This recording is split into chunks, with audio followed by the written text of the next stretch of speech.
Well, welcome to the week 5 recording for Java programming. And you'll see that week 5 goes November 26th to December 2nd. And week 5 covers all of the arrays unit. And as usual, I have stuff separated into Tuesday and Thursday. And it doesn't matter to me when you do it, but I just think it's a little bit easier for you to figure out how to schedule your work and such. Now, some of the things you'll see is that most of the work you'll be doing is quizzes, and then there are some programming self-checks that you'll do, both for Tuesday and then for Thursday. Of course, we're skipping the discussion activities. So you'll see what all that is. And then the one other thing I want to mention for this week is you have what's called a finishing plan assignment. So that's right here, my finishing plan. And my finishing plan is about 7 or 8 questions about how you plan to finish the class, the grade you want, etc. And you'll just turn that in as text in the Dropbox, a real easy 50 points. And this is kind of similar to your learning plan that you created at the beginning of the course. So make sure you get that finishing plan turned in. It's real easy 50 points. Okay, the week 5 Class Connect write-up. So let's look at this. So the first question, explain what an array is in programming. So let's go to the arrays unit. And here we are in the arrays unit. And the things that arrays do, they help you organize information. And they're really useful in programming because programming can then go and choose the specific information you want. So an array essentially ends up being a list of items. So the order used to organize the objects is called an array. So an array is an organized list of objects. So an organized list of objects or list of objects in a logical or sequential order. That's an array. So you can see down here, here's an array of names. So that's an ordered list, and here's an array of numbers. So those are just the basics of what an array is. Now, so you'll understand what an array is, how to use it, define and declare an array, store and retrieve data from an array. And of course, these points and assignments don't worry about because things have been changed in the course. Here's a little warm-up activity. What this has you do is just make a list of a bunch of items, create 5 different arrays, each with 20 items. Well, of course, that would be a lot of work, but just an idea of how an array can be used. Okay, in section A, so I'm going to go back to the Class Connect write-up. In section A, what does use of the square bracket mean? And why is string data used in that one? And how do arrays help manage data? So as we start looking at arrays, you can see that this array length is 10, so it's 10 items, and the first one always starts with 0. And then, the way you can create an array, you can see how the coding is done. So you create the array, and this says it's going to be an array of 4 items. And you can see the square brackets, they define the variable. They don't give us the answer to this yet, but that tells you how many items are going to be in an array. So this is one way to create an array. Here's another way to create an array.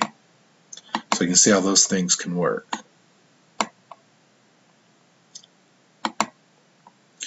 In this section, we're going to look at creating arrays, storing, and fetching items in an array. So now to get to that answer that we have for the Class Connect write-up, why are the brackets used? Well, the brackets tell you the size of the array. It tells you how many values it will have. So again, we can see there's the brackets right there, and we know that that array is going to have 4 items in it.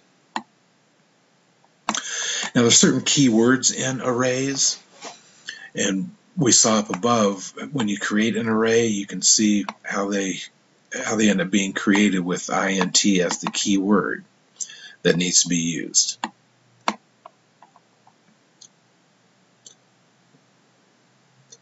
So let's go back to the Class Connect write-up. So we answered this one. and then the string data type on page 5.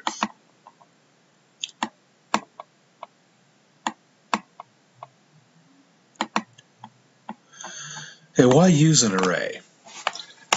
Well, as this says, an array will help you if you need to store many data items of the same type. And you don't even have to store it in a particular order. You can put it in any order to put it in. So you can see right here that this array is not in numerical order or anything like that. It can just all be stored, and then it can be accessed at any time. So it's a way to access different sets of data, different pieces of a set of data. Then you would match, like in this one, if this were employees' salaries, you would match the salary with the employee. Like 3 employees might be at salary level 1, 4 employees might be at salary level 3, etc. So then you could easily pull up the employee's name and you would see what salary they're making. Now when you create an array, so here's the syntax of what an array would look like, and we've looked at this a little bit already, a couple of pages back. And as you start to create an array, like this array, this example, is string employees, new string, and we see that there are going to be 5 in this example. And if we look at this, the string is used because this is going to be an employee name. Employee name is likely keyboard characters rather than a number. So that's why it has to be a string as a data type. Because as you probably know, a string is a set of letters, of alphabetic letters. So you can look at this example. What is the variable name?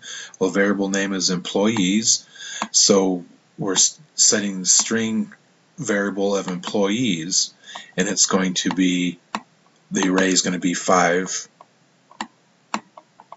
employees. How many values? 5. And the index value for those arrays, of course, remember arrays always start at 0. So that'd be 0 through 4, so that gives us 5 items.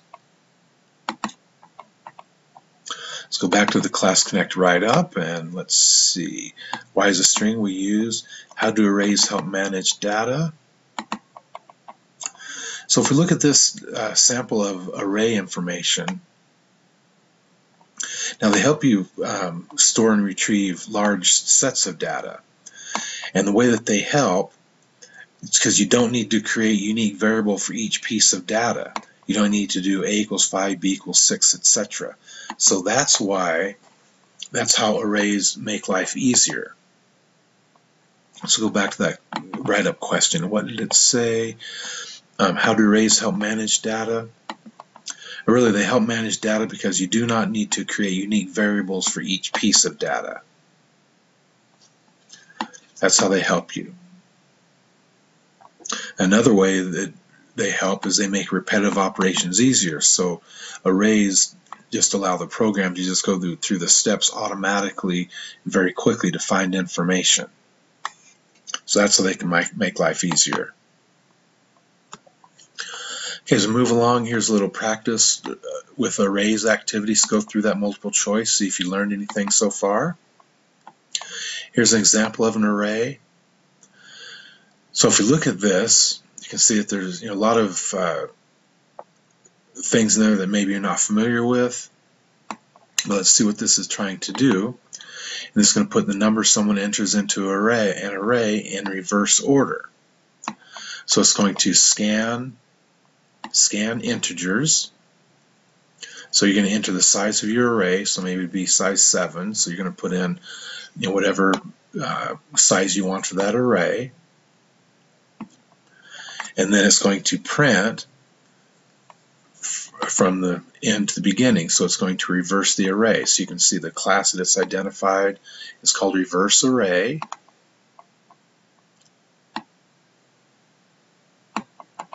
So that was the name that they called it. And then of course they put in all the information. So you can go down through these, answer those questions, and analyze that program just to see what it is going to do. Okay, page 9, Leap Class Connect. Okay, section B. We have to wait till we get to section B to get back to this. But let's talk more about section A. Okay, find the error in this image that is preventing this from running. Well, if we look at this, array size 4, but how many items does it have? Let's see if that's the error. Yes, that's the error, right? So the array size is 4, but you try to put 5 values in. So it's not going to work properly, is it? Practice an array program. So you can practice putting an array program in here, and then you can go down here to check your answers. The array quiz, so as always, I have the quiz previews over here for you. The classification of arrays quiz. And actually creating using arrays quiz, I think I got rid of that. So you don't have that quiz to do. Okay, section B. Now section B, we're going to look at classifications of arrays. So when you start looking at arrays, there are one-dimensional, multi-dimensional, and two-dimensional arrays. So far we've just looked at one-dimensional. In this unit, you're going to understand the classification of arrays, a program for two-dimensional, and looking at storing and fetching information from arrays. A single arrays, that's what we've looked at so far. So here's a sample activity to do an array on Fibonacci series. So if you don't know what Fibonacci series is, you can go into Math World and take a look at that. The Fibonacci series would be something like 1, 2, 4, 6, where you would take the previous number, add it to the next number, and then it would come up with the third number. So there are lots of Fibonacci series in mathematics. But you can mess with this, see if you can get the code to do that. But go to Math World to learn what Fibonacci series is, and then input the code. Get back to the Class Connect write-up, and the question was, explain how single and multi-dimensional arrays are different. So single arrays, we know what that is, right? That it has just one set of data. Then two-dimensional, there are two sets of data. So you're going to use a matrix like a table that has rows and columns. And then multi-dimensional, this would be obviously more than two sets of data. So like this example would be a 5 by 11 array. So that would have 55 data items. So you can see how multiple and how single can be different from two-dimensional arrays and multiple-dimensional arrays. So take a look at this, the information on this page, and on the next page to come up with your answer for that Class Connect write-up question, explaining how they are different. And they're a little bit more different than just the number of items they can contain. So look at this, there's two-dimensional array, so you can see how two-dimensional array has to be created. Go through this and look at and figure out all the answers to these to see if you understand that program. And here's the sample to write a two-dimensional array. So this would be just a 2 by 3 matrix. So see if you can do the code for that, then go look for check out the answer. So let's go back to the Class Connect write-up. And it said how single-dimensional, multi-dimensional arrays are different. When would a dynamic array be used? So now we're into dynamic arrays. And dynamic arrays would be used when the array size can be altered during the program. So maybe you're adding, like this says, your friend's grades in an array. Well, you would use a dynamic array if you're going to add to the size of the array or make it bigger as you move along. So that would be the use of a dynamic array when the size is going to be changed later on.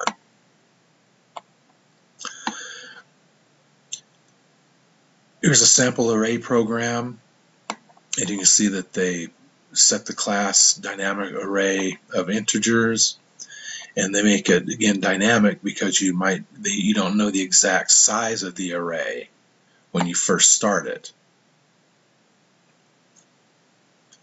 So as you go to look at this, Now this says to type these up and compile and run them, but I'm not going to have you go through that. I think it's kind of silly to have you do all of this, but I mean, you're welcome to, just to see how it works. So take a look at some of the ideas that they have here about how the program runs, and then go ahead and you can try that if you'd like to. Programming dynamic arrays, I've taken that out of the assignment, so don't worry about doing the programming. Practice activity, so see what you know about arrays, go through that practice activity. And then the classification of arrays quiz, I have that posted over here for you with the quiz preview. Okay, section C. Let's go back to the Class Connect write-up. So we talked about dynamic arrays. Section C, 2 advantages of an array list as opposed to an array. So you have many different programmers, when they're doing the work, they can decide on doing an array or doing an array list. And what will be the reasons for doing this? Let's take a look at this. So the difference between an array and array list is that arrays use primitive data types like integers. Array lists use groups of objects, so they process different types of information. So one thing about an array list, this says down here, perhaps the data in storage is not that simple, you don't know how much you will need to store, etc. Then an array list might be used. So an array would be if you're using simple data like small strings of text or single or numbers, integers, digits, things like that. An array list would be for more complicated data. So we're going to look at defining an array list, declaring an array list, explaining the methods in an array list, and a program for an array list. So for an array list, you can see that this talks about a catalog of books in a collection. So array list would be much more usable for that because it can take a lot more information and it can process the information much better than a simple array can.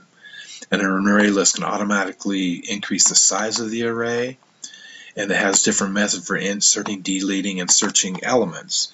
So an array list is much more user-friendly if you have your dynamic collection of information, where an array would be used if you just have basic information, a basic set of 5 pieces of information, like employees and their salaries or something.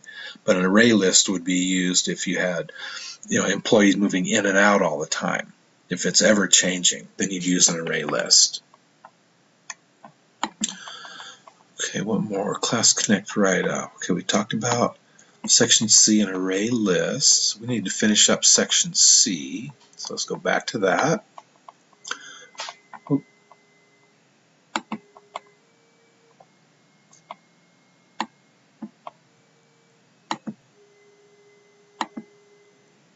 Okay, we learned about array list overview. So look at this to see how you would create an array list. Of course, the syntax will be very similar to stuff that we've seen before. And what is the name of the array list in this example? Of course, it's called My Array List, and you can see that right here. So this is saying I'm making an array list, and then this is saying this is the name of the array list that you're creating. Here's a practice activity, so go through this, see what you know about array lists and arrays. Now, different methods in array lists.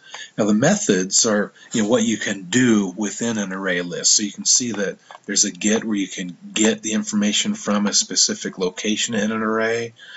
There's a set command where you would set what that object is in that when you have a new object that comes in. So all these different commands, all these different methods are used as you work with array lists. So you can go down there, removing things from an array list, changing the size of the array list, copying the array list. So all of those things are methods that one can use in their programming. Here's a sample program, so listen to that avatar. You can also read from the script down here to learn a little bit more about creating an array list. program for writing an array list. So using the sample from before, that may help you with the coding for this. And then check to reveal your answer down below. So give that a shot. Then the array list quiz. I have that posted over here, the quiz preview and the quiz. So of course you want to do well in that array list quiz. Okay, section D. Let's go to Class Connect Write-Up. So now we're going to start talking about sorting. So in section D, basically what is the purpose of sorting? Which method of sorting do you think is most efficient and why? So sorting, arranging items in order is a method of sorting. So arranging items in order is essentially what sorting is. So you can see that the way this matrix was set up before sort and then after sort, so now everything goes in order. So arranging items in order is what sorting is. That's the basic idea behind sorting. In this unit, we're going to sort an array, identify and use different types of sorts, and write a program to sort some objects. And some of the benefits of sorting, it reduces search time. So like in a library, imagine if all the books in a library were just haphazardly put on shelves. It would take you forever to find a specific book, wouldn't it? You have to go book by book searching for it. Well, that's not efficient. So they are sorted by particular number, the Dewey Decimal System. Now different types of sorting. There's a bubble sort. Bubble sort is the simple one. It evaluates each item with the item next to it, and then it swaps them around. So that does comparison, and then it moves down the list. Then there's a selection sort. It sorts the biggest item, the normal section of the array, to the end. So it just starts searching at the beginning and goes all the way to the end, comparing different items. Insertion sort. It looks at the first number, then inserts it. Then inserts the second in the appropriate place and inserts the third into its corrected location. So you can see how that insertion sort would work. And then a merge sort is combining sort items. So there are 4 different sorts here. So if we go back to the Class Connect Write-Up, we answered this one, the purpose of sorting. Which method of sorting do you think is most efficient and why? So think about that, and you can even talk about the types of sorting that you would do in particular instances.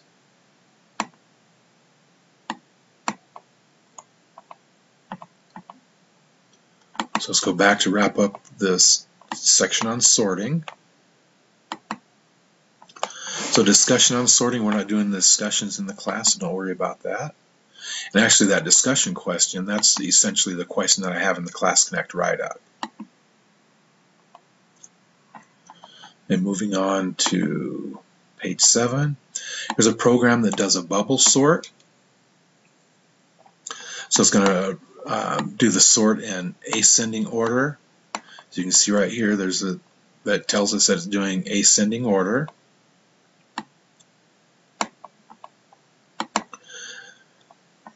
So the name of the array is n, and then you can look at some notes on the program. So they set the value initially, then it will print the given inputs on the screen, then it sorts it in order,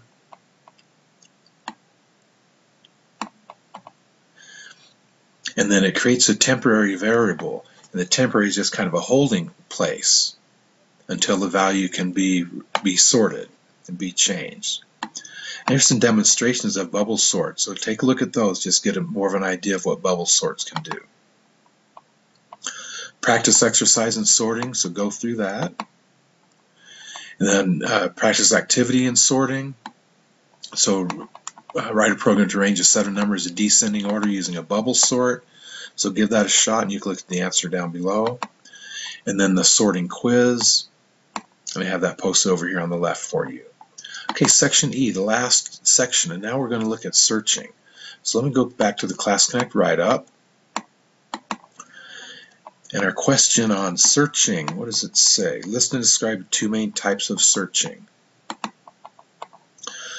So in this section, we're going to look at different types of searching. And it's similar to sorting, isn't it? So we're going to understand searching, comprehend the types of searching, and use searching techniques in a program. So two different types. There's linear search, which is sequential. It means step by step, one thing right after another. So if I'm doing a linear search, then I'm going to look at the first item, then look at the second item, then look at the third. So it looks at one item at a time until the desired data is found.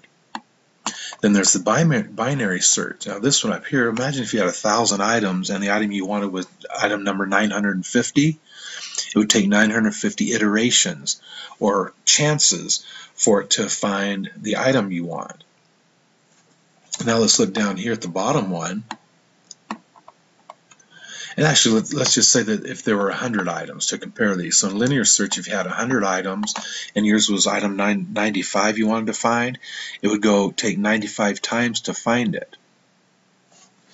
Now if we look down here at the bottom, say you have a list of 100 numbers that are multiples of 2 and you want to find the number 24. The search starts in the middle of the list, so the search would start at number 50.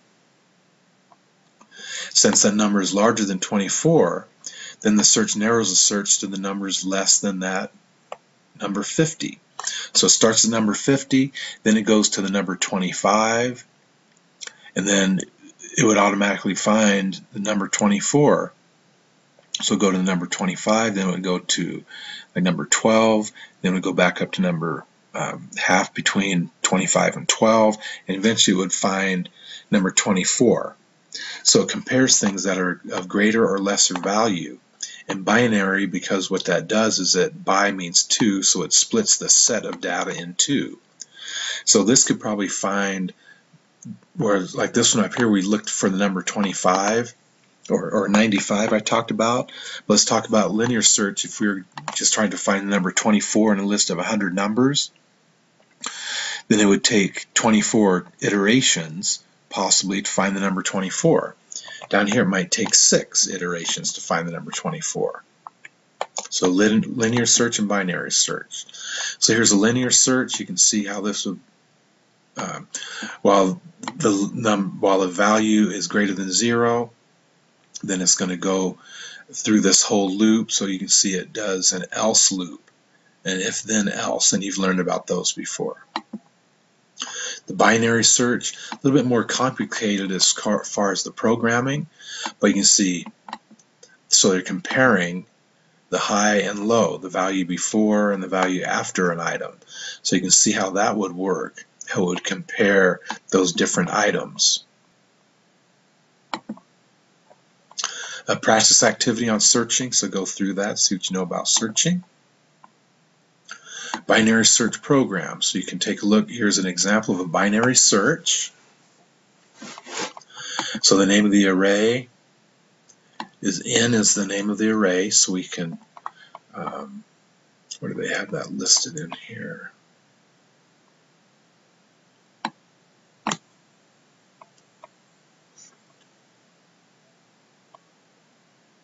Oh, right in here, so A, mid, and then some notes about the program.